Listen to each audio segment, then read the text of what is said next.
We've got the walls all covered up with plastic and tape and the floors covered. We're going to move on to the next step, which is to take the popcorn ceiling off. We're going to demonstrate today 2 ways that you can do it. We're going to show you the hard way, which is putting some water on the ceiling and scraping it off. That is a pretty messy job. The easier way is to use a Festool sander that has a vacuum attached to it, which is a great way to do it, but if you don't have one, the other way works great too.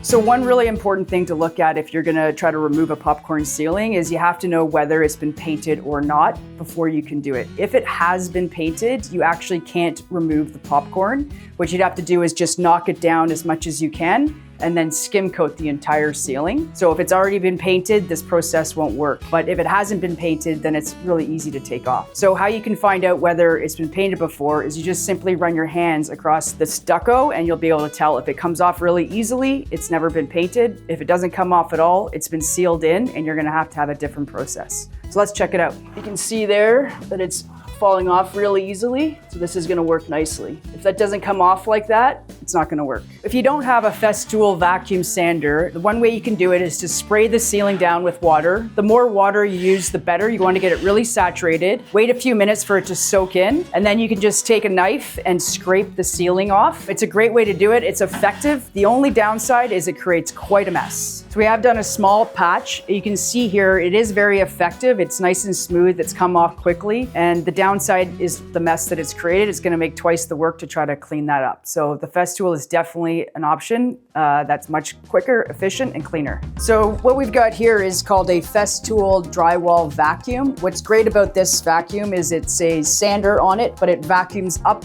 and pulls all the dust in at the same time. This is quite an expensive machine, but you pay for what you get. Festool is the best brand for this type of machine. We rented this machine from Mount Nemo Sales and Service, which is a great place to get any rentals you need. So we're just getting the Festool set up and ready to go. The first thing you want to think about is what grit sandpaper you want to use. The higher the grit, the smoother the finish. We're going to use a 36 grit sandpaper on this, but the reason we're using 36 grit is because we've got a professional guy named Andre doing the work for us. He's done tons of this work, so he's very skilled in using the Festool. So he's able to use a lower grit and be really quick and efficient with it. If this is your first time using a Festool, I would recommend you start with more like 80 to 100 grit. That way it will take a little longer, but you'll get a better result. If you use a grit that's too low and you press too hard, you might get waviness or even potentially put a hole in the drywall. So if you're just getting started, start with a higher grit, and as you get better, you can go down to a lower grit and get down to 36 like our pro Andre. So using the Festool can be quite tricky. You do want to use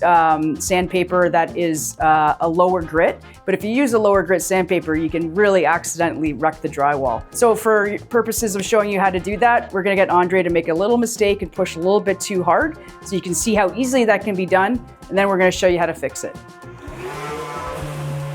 So we just had Andre demonstrate what not to do when you're doing the ceiling. So you can see here, he got right down to the bare drywall, and you really don't want to do that because that's going to make a lot of work. He's going to have to do a ton of skimming to make this drywall look good. So you can see the areas where it's nice and white and flat. That's what you want the outcome to be. Getting down to this is going to make a lot of work. Although the Festool is an amazing tool, it can't get into all the cracks and it can't get right up against the walls. So in areas that you can see up here like that, we're gonna have to just use a scraper. We're just gonna get as much off of it with the scraper as we can, because obviously the Festool has its limitations to the small spots that it can get into. We've done one pass with the 36 grit sandpaper, and so it's a little bit rough now. So we're gonna use a 100 grit sandpaper to go over it one more time for a second pass. That'll smooth it out nicely so that when we do the primer and the skim coat, it's just getting a little smoother and smoother every time. If your home is built before 1980, you do want to check to make sure there's no asbestos in your ceilings. And so how you can do that is you can get an asbestos test. And if you do find asbestos, you cannot disturb the asbestos. You'd have to call a professional to get an abatement done on your ceiling. This house was built in the 80s and we tested it. There's no asbestos, so we're good to go. Okay, so we've removed all the popcorn ceiling. We demonstrated 2 ways to do that. One was just wetting it and using a knife to take it off. It's really messy. The other way is was using a Festool sander. We went across all the areas with 36 grit sandpaper. We went for a second pass with 100 grit sandpaper. Now that we've done all that, we're gonna get to priming the ceiling to fill in some of those gaps and skim coating the entire ceiling. If you like what you learned today, you can subscribe to Absolute Home Services. You can click the link below and you can give us a call for a free quote if you don't want to do this yourself.